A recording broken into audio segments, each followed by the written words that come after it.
না না দাদা ইয়ে দেখো না অসুবিধা নেই। দাদা আর হয়ে গেছে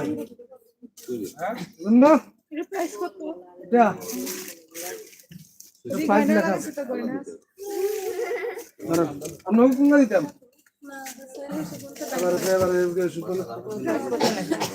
প্রাইস না হলে একটা 10টা চলে লেখা আছে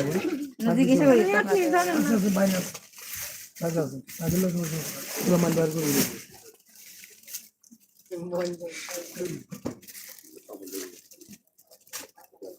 বইন না বইন প্রাইসটা বলো না প্রাইসটা জানতে হবে তো কারণ আমি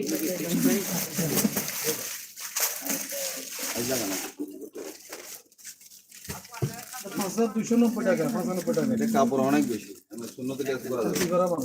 একটা ছাড়া কি হবে গ্রাউন্ড সিলে 8 টাকা আপনাকে পছন্দ করেন দেখছেন এগুলো বিপুল আইটেম সেম এটা আমার কাছে বিপুল আইটেম এই যে এবার বাইরেছে